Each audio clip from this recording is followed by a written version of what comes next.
First thing you start off with is Assumin blue. It's going to be the major part of the army. For brushes, I use mortar head ones. I usually range them between triple nil, double nil, nil, 10 nil and 5 nil. That's the ones I use, and mostly I used double nil and 10 nil. So that's the smallest and the middle sized one of the biggest. This is a double, and for comparison, this is a smaller one. I suggest you stay clear of the synthetics one. Synthetics one curl up, as you can see in the tip. They really curl up fast. When I bought these, I get about 2.5 models done before they start to curl up and basically become useless for me to paint with. I use them for mixing my paints and doing the bases, things that I don't want to spend my good brushes on, otherwise I would kill them. The brushes, I mean. I use cleaning soap to make sure that my brushes stay clean, hydrated, and anything else. Normally I use a wet palette from the privately pressed range, which I won't be using at this tutorial. I have 3 bottles of water, or how do you say, water. One is for cleaning, one is for metallic cleaning, and one is for cleaning the brush off. In total, so that I have, so they don't mix my dirty water, and then so I don't have mix matchings and stuff that my paint is going to look different. I then normally use flow aid. The flow aid is gone at the moment. Flow aid means that it separates the pigment, and it acts as a little bit more of a it makes the paint a little bit dry less fast, and it forces the pigments to go a little bit more outwards so that you don't have clumpings that much.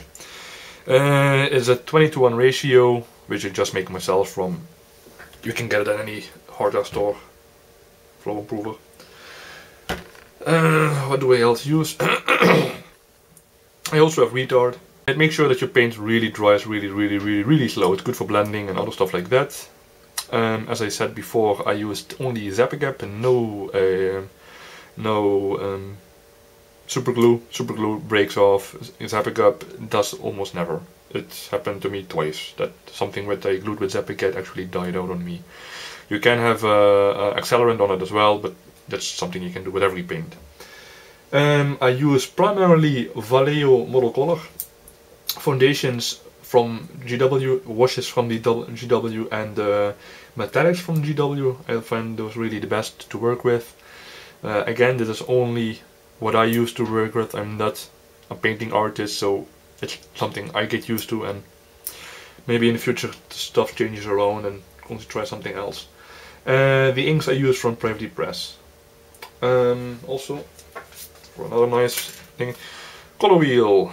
As you can see, it's basically meant to let you see what goes together and what's not. Of course, color and ideas is always up to you. I mean, it's your model and you should pick how to paint it. However, if you have colors arranged to it, so as you can see, blue and purple goes good together. However, blue and at the opposite orange, yeah, that's a good. And especially when you have a side of basically cool colors, this side, and hot colors. And by shifting you can see what you can mix and what you can use, and these things cost really not a lot of amount. But you can see a little bit how heated colors can go together, from cool to high, especially like this, and stuff like that. But basically, if you're going to keep in cool colors, try to keep in that range, otherwise you'll just have really weird color combination that's not really going to work for you. I then use a porcelain mixing thingy, which I do my inks in and other stuff that I mix my paints in.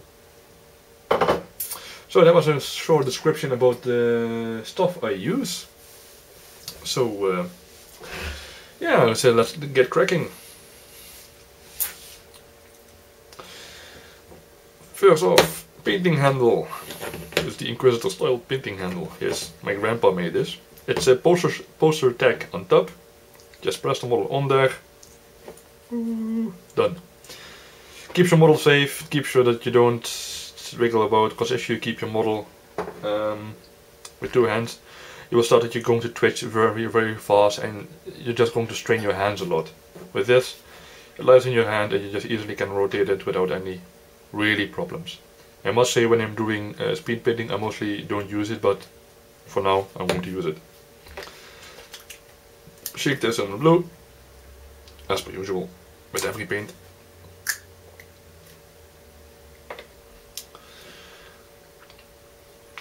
Make the brush so that you have a nice point. For this you can really put up a huge amount of paint, because it's going to be the first layer of blue. What you try to do is that you start at a point in which you don't have a problem with it drying too fast. So you go for the arm and not start in the middle of the body, and basically where you have to go basically hold around the model very fast in order to not dry, because wash leave dry lines. If not, if it dries too fast, you will get sort of a water drying circle. So just keep it wet and keep it fast. First layer, just really pile it up on there. I'm going to do the whole armor. Get a thick wash of the Asylum Blue. First wash is always the most work. After that it goes really fast. Only thing I'm watching out for at the moment is that I don't hit the belly with the full-on wash, because that's something I don't want to be washed with this kind of stuff. Only the armor at the moment. So that's the only thing you actually basically have to pay attention for. As you can see, I didn't anywhere touch the belly and stuff, because those will be handled later, not now. Then we go for the pants and other stuff. Not the cloak, by the way, or the patch of fur. If you hit it, so it's now basically when I'm using a lot of ink or wash, it's going to run in the recesses out. If you miss it, or you hit a spot where there's a skin tone, you immediately brush off, put water, lick it down, and then start stroking it away. Wash dries fast, but not fast enough to immediately get rid of it. And if it's a little bit more dried, just keep on brushing. At some point it will come off. So this is the first layer of Asylum Blue. At this point the model needs to dry. Normally you have 10 of these standing in front of a line and you can just work your way through. But now, however, I have to wait. What I'm going to do instead is going to do the hair while the Asylum Blue dries up. Hair is German grey. I have something very handy for you, most likely.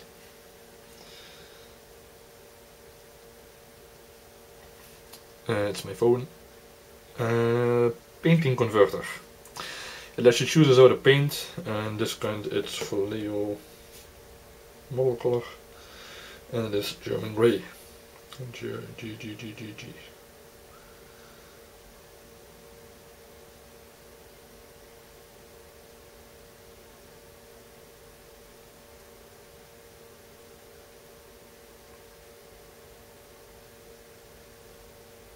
German grey. At this moment it lets you see every other paint which also has the same color in all the other brands. Citadel, it's Celadon Granite, Game Color, Heavy Charcoal, Model Color, German Grey, and Reaper Master Series doesn't have this color. So that's how you very simply can use all brands of color. It's downloadable from the Android market. I think it's all usable for iPhone and stuff. They also have it. So it's very easy to use and hey, get you around easier. Anyway, German Grey. I'm going to use my 10-0 now, because the hair is one of the only things that you actually have to take care of. It's very tough to do. Yeah, I can use my painting tablet, but since I only need a little bit, normally I use my wet tablet for this, but since it's such a minimum amount of hair I need to do, I'm just going to use it on this thing. I shook it. A little bit of dabbing. Normally I thin it down with the flow aid, but that's not needed at the moment since it's just a little bit. She has a lock of hair going around her face, and we'll start off with that.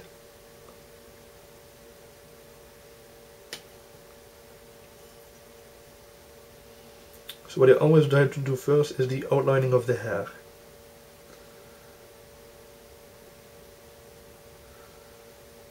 And then color in the rest, basically. This is a lot easier of work to do.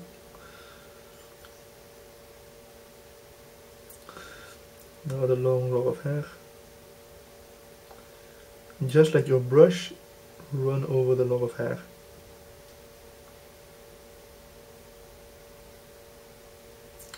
When the brush hits, it will split a little bit, like a sort of a peak.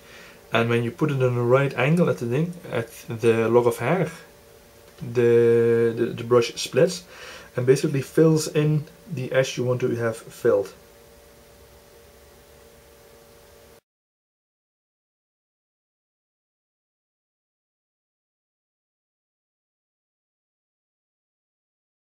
I will be not highlighting or shading the hair further, since after all it is speed painting.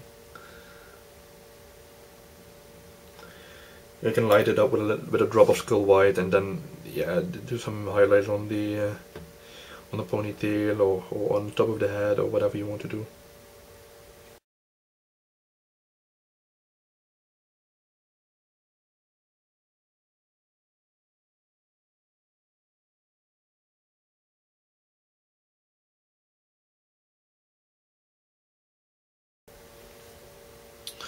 Just make sure that you have everything covered. So much for the hair. That was it. You could go for the eyebrows, which I think I didn't do on my own model. Or did I? Well, I'm just going to put them on anyway. It's not my model, hey. So, put a dab of paint on your brush and just do a little bit of more of it. Go through the eyeball, start in the corner and just draw that line. Like so. Same again, wipe off the excess paint, because otherwise you'll have a blob of paint on there and that's really annoying. Again, making mistakes in this point is really hard to come up by, because you can't just really clean it off.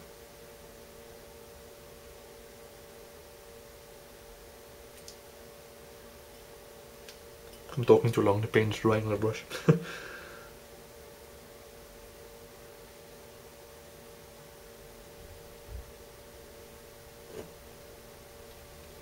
There we go.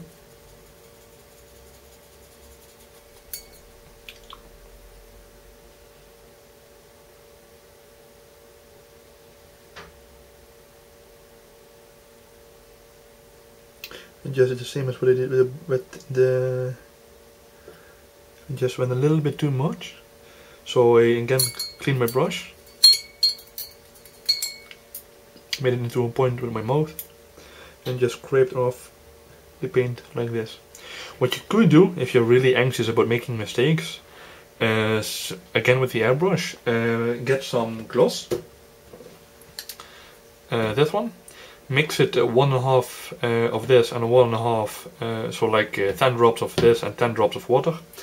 And then spray paint the model with the undercoat on it. And that kind of makes sort of a safe point for you, because if you mess up, you can simply, because the coat will protect much more than just nothing, of course, and you can just, even with a little bit of degreaser. That's what I use to also actually clean my airbrushes. And then dab it in a little bit of water with degreaser and then just clean off the paint. In which case, like I said, if you don't have steady hands and mess up sometimes or often, or you're prone to know about it, like I said, it creates a save point for you. So if you can do that, be my guest. And it won't hurt the detail of the model that much, since if you're airbrushing it, it's really a thin coat of gloss. Okay, so much for the hair. Yes, so much for the hair. Check. So you can see my cinnamon blue is meanwhile dried up. Washes dry fast. We're going to change it from double again back to double nil. Like so. Cinnamon blue again.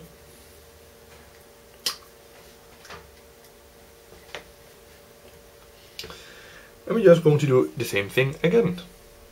It's a second coat of cinnamon blue. This one doesn't need to be as thick, but just make sure that it's thick enough. The more painting can go. The more you're going to put up upon it, the darker it's going to get, which isn't necessarily a bad thing. Just make sure you work fast enough to not have issues with drying circles.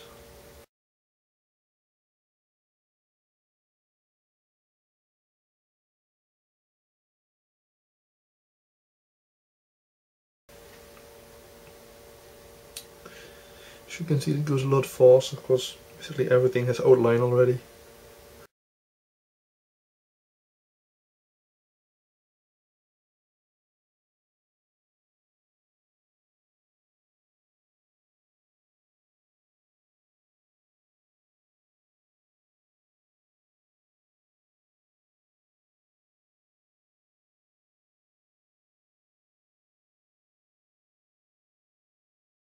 This is basically the standard color of your nyss. What was next again? Oh yeah, purple.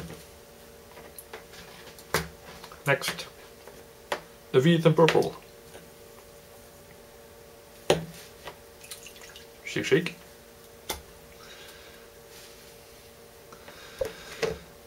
Clean the brush.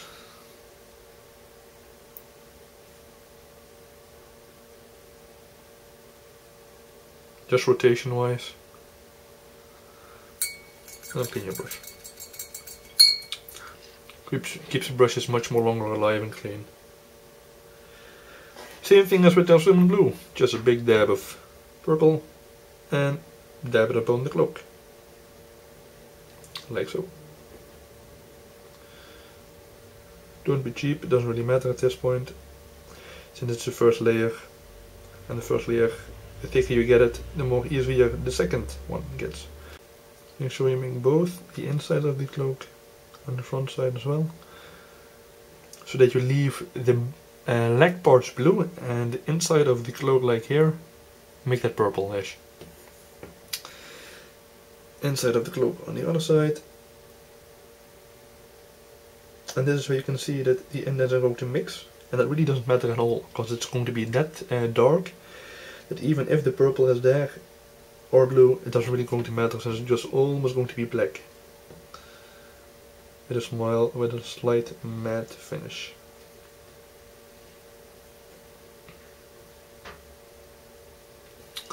Like so. Just make sure that if you have excess of wash, try to even it out a little bit, so that you don't let it clump up too much. At least not unevenly. So as you can see, we have a large patch here, just connected to the other patch, and it will receive a bridge again. Same goes with here. Just make sure everything is evened out.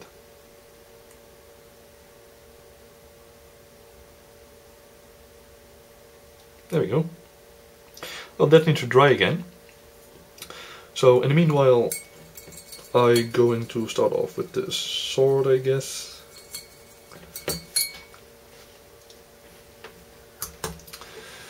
sword, Mechrite red for the handle, Vulcan metal for the rest of the sword. There's a foundation, it's easier to use at this point.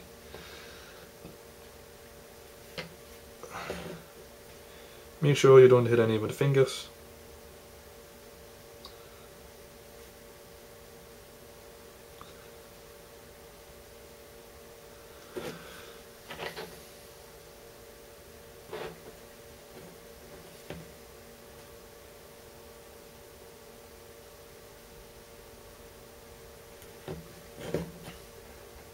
Back side of the sword handle, rotated front side of the sword handle. As you can see, the model is still in place from the poster tag.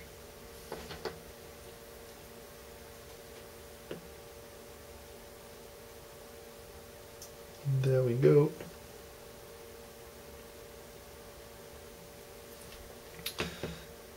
I actually made scarabus on this painting handle, which is a huge edge model, and it just keeps on sticking there. So if you're do it correctly and have enough poster tag on it, it should not really be any problem.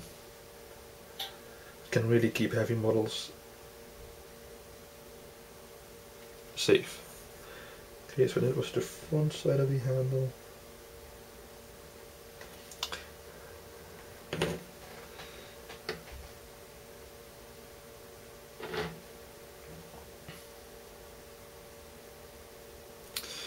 I'm going to do the back handle now.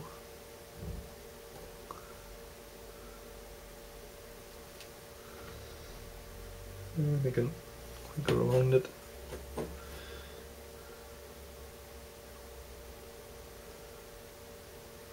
There we go, front side.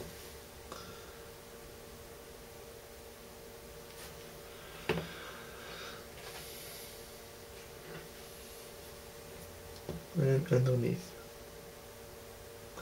You can hit the other side of the handle as long as you don't hit the fingers. Because getting foundation over there is a little bit harder than just the average wash. I can see when you look at it through the model, you can see there's still the blue over there. So on the other side of the handle I didn't get quite everything.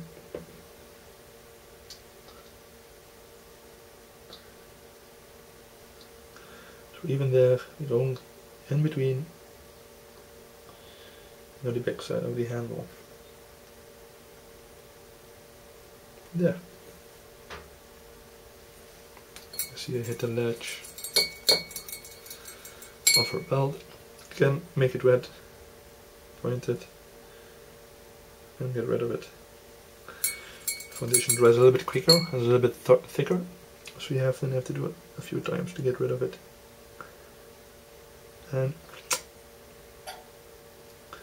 it's gone.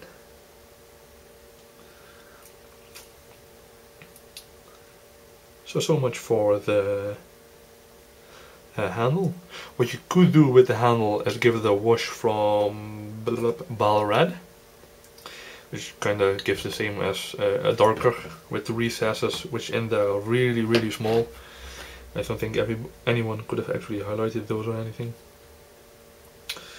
So the purple is still not dry yet, so we're going to begin with the Vulcan metal at that point. Pure Vulcan, shake it hard.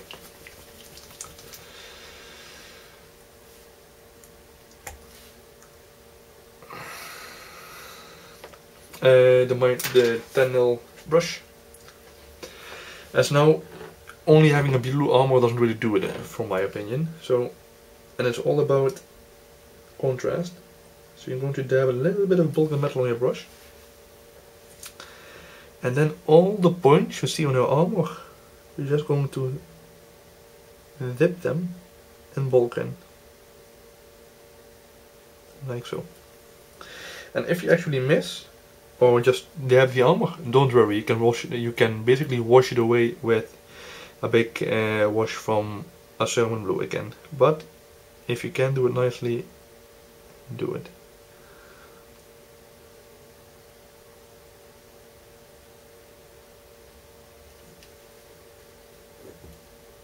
So basically oil all the points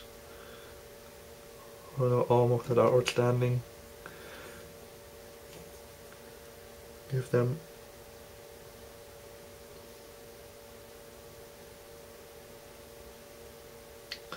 a bulk and metal touch.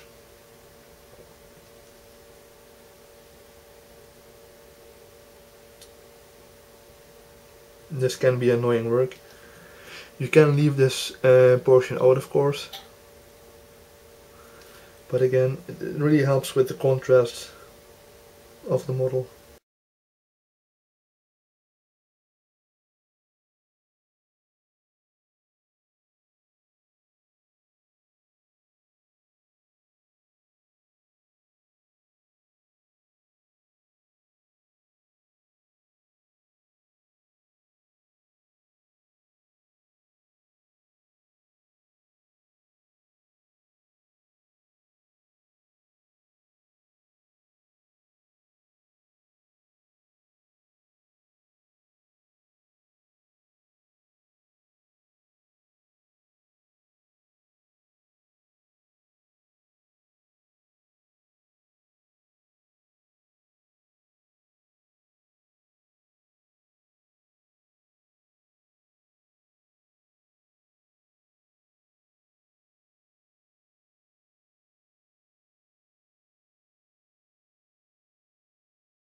Towards the bulk of metal now. Oh, sorry.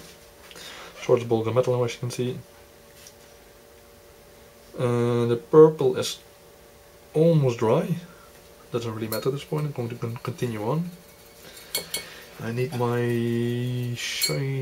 lightest grey. Let me check for a second. Which would be sky grey. That which will be the fur one. Sky grey. Same as like normally I would throw this on my wet palette, but since it's not a big amount, I'm just going to do this. Dab it again there on. Close. Big brush. And you're just going to paint your fur.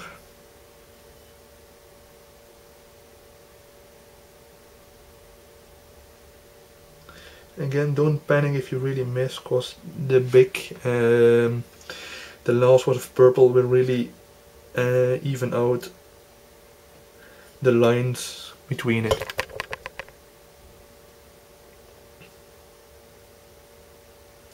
Just make sure you cover the fur well enough with paint.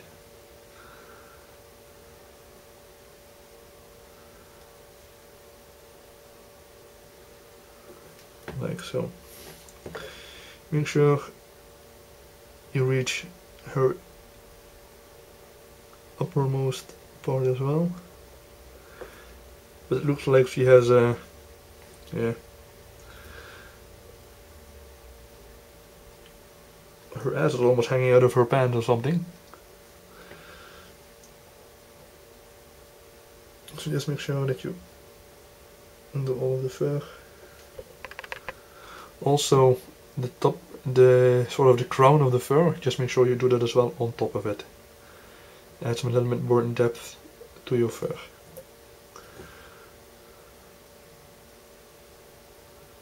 Like so. Again, just put the brush in the middle and push the brush down, and let the brush brush the inside of your fur.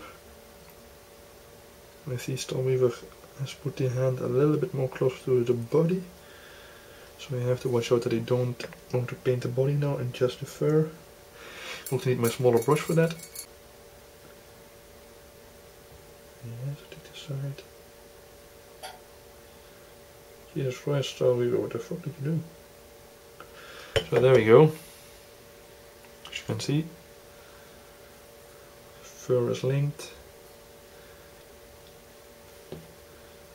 try to do it of this side as well. Yep. So much for the, oh yeah, she has a sort of a fur lining that we're going to highlight as well. I'm just going to paint basically. Make sure you don't paint too far inside, because you will still have that sort of bluish line walking in there. Which is basically her neck piece. She has her chin on her how do you say it? On her collar, but make sure that you don't basically paint your chin furry color as well.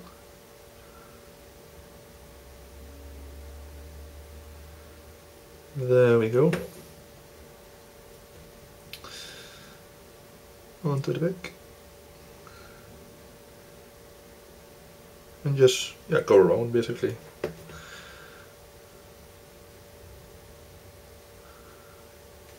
Try to also paint a little bit beneath the fur like this.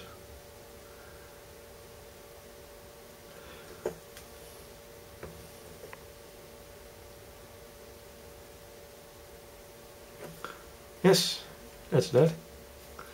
So as you can see, we have a very cool armor now looking. So everything is differentiated upon them. The shading from the blue makes it a lot more vibrant, because you have lower parts, bigger parts.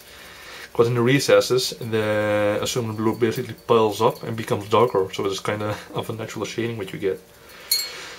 Cloak is dry. Going to clean the brush.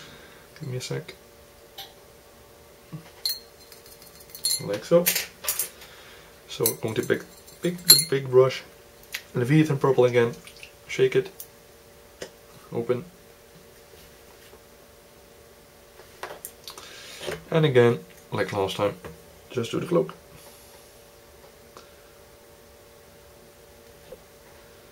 Don't try to hit the fur, since it doesn't really matter. You can push it against it, like I'm doing now, so that you basically get a sort of a line.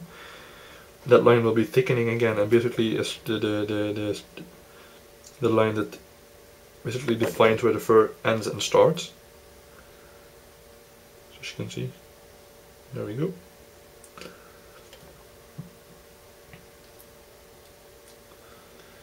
Okay, beneath the cloak, at the side of the cloak.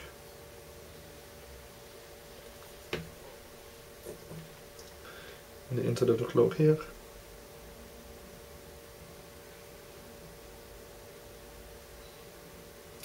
At the front.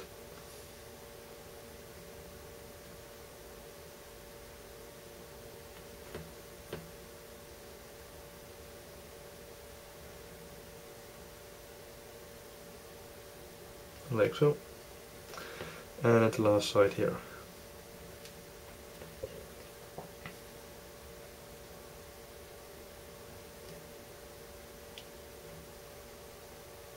There we go. So when that's one dried up, it's very dark as well. We're getting very close to ending. Now what we need to do is pick buttock black.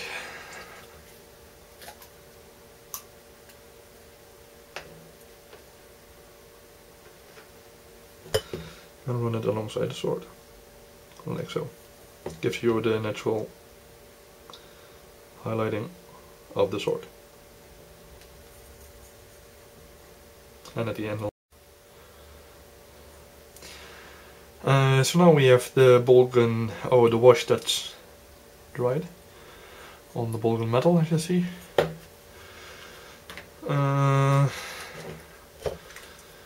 Like I said, we're almost finished. Just need to touch up a few elements, like the inner buckle, just giving him a nice small square inlining. You just dab the paint in there, and that's about it. On the shoulder pad I saw, see, oh wait, sorry, just around it here I lay down a small, a thick layer which blots out the lower down Vulcan metal which was spoiled onto the plate. Same over here. Just small bubbles of the aluminum blue that you can lay down. So as you can see, Vulcan metal dried. Now we're going to do the last bit of magic basically. What I'm going to do is mixing media. 2 drops of mixing media, gravity press. 2 drops of water with flow aid. And then 2 double nail brushes of a salmon blue. Like so. Mix it in. Mix it thoroughly. Thoroughly at least. Really needs to be well mixed.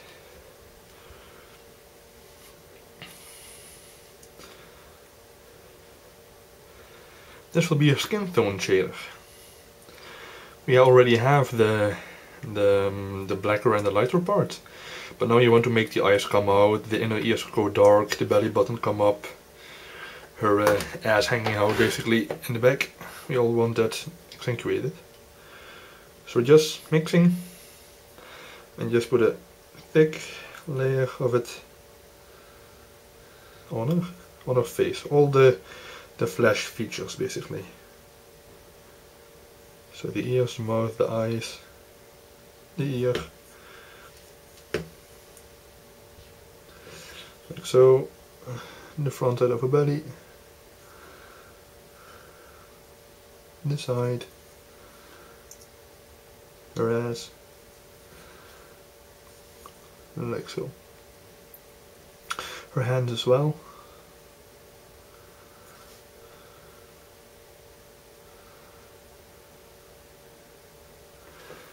This is going to take to dry a long time, or a long time, at least some moderate amount of time. Meanwhile, we're going to do the same, again mixing media. 2 drops. 2 drops of flow aid.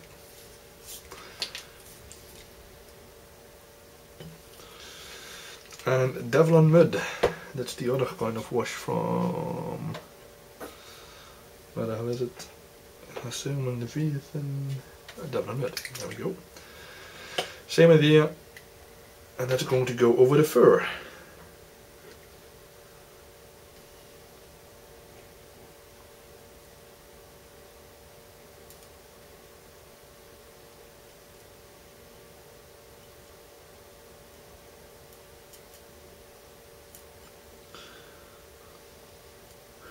I tend to do one more brush of Devlon mud, because I want to have the fur a little bit more darker than usually.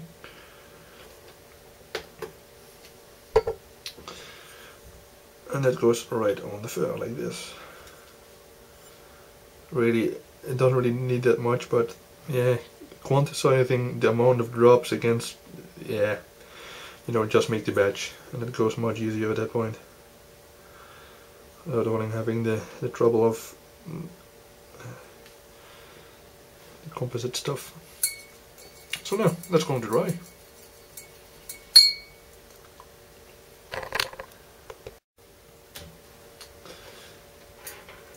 So, after it's dried up, you're going to take the same batch of the salmon blue, remix it, and then dab it in the eyes, the mouth, the belly button, and her crack, so to speak, and behind. And that's about it. And when that's dried, all of the model is done. You could have, in the end, you could have like a small mix of white and then dab it in the eye so that you have a little bit more white highlight on the eyes, which most nyss have. But again, it's you know, do you really need to? That's the question that you need to be asking yourself. So, this is in the end how it's going to look. I'm going to let it dry for a few seconds and you can look completely. Here's then the finished product. As you can see, the eye is a little bit more darkened now. So basically it's just like a sort of an eyeshadow on. Belly button is more dark. And behind, as you can see, the thingy is there. Yeah, so that's what I said about speed painting. I did 10 of these in about 8 hours. In this quality. And as you can see, it's very easy to do. It's not very hard. It's actually very simple. The last thing I would care to explain is first matte or glossy models. Then the other one, that one, matting it. Again, 50-50 with water, otherwise you're getting too thick a paste. What you need to do when you're glossing your models. So I'm going to explain only the gloss version at the moment, otherwise I'm struck. The finished product will look a little bit more dark, because gloss, how it acts on light, it kind of dents the light and it gets a little bit more darker, but it is not much. Like I said, some gloss in there, some varnish. Mix it with a big brush. Make sure that the thing you're cleaning it in is clean, otherwise you'll have other colors flowing in there. It's not really handy. So, do not brush it very hard. I mean, just don't. It's airbrushed, it's fragile, and as soon as the gloss and the matte is on there, it's hard as a rock. But at this point, you just need to be very, just stroke like this over the model, leaving some gloss everywhere.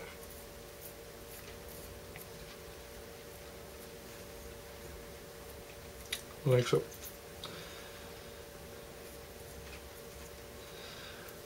The sword and the key. There, that's it. Just very gently brush. If you do it harder, you will rip stuff off. Even if you use the GW paint, the Vallejo's, if you like brush it like this, your model will lose its paint basically. A little more added detail on what you need to get rid of when you're glossing. And what you see now is a very large patch of gloss, like here. Get it out of the way. You suck it up with your paintbrush if you clean it out, because otherwise these parts will basically dry and form a sort of it dries consecutively, so it creates a pocket. A small pocket of yeah, where the gloss accumulates, because, well, you know, moist goes down like every other gravitational thing, and you don't want it to basically clog up your model at the edges where it becomes too thick. So yeah, this is it, and at that point you just do the same thing with matte. Color the base black, and then you can do your arcing on it, and it's done. And then we have speed painting 101 on every nyss model and everything else. So that was that. I'm going to show you some of my Everblight models now, so that you have an idea of, hey, how does it look on Beast and stuff. And that will give some ideas how it turns out on the Beast. It is a Scythian. Same thing, first color, then I did the armor parts, then the teeth, then some heavy mixed down Baal red mixing media for all of the flesh color and tones.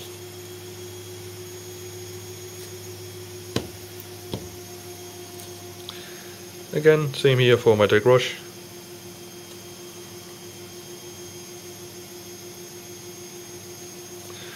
On smaller models, like Veil,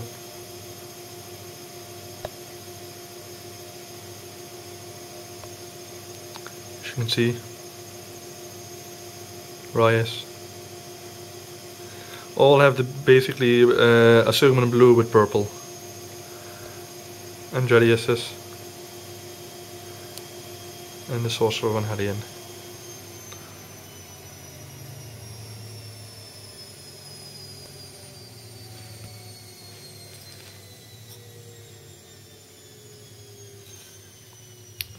All is about the same idea. Only the beasts I wash them down with a bile red and mixed media to get the red stripes and sort of living blue flesh in it. And that's about it, and the whole army is done like that. Especially on casters. It's come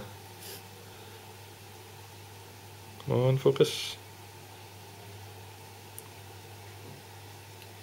It's a very easy thing to do.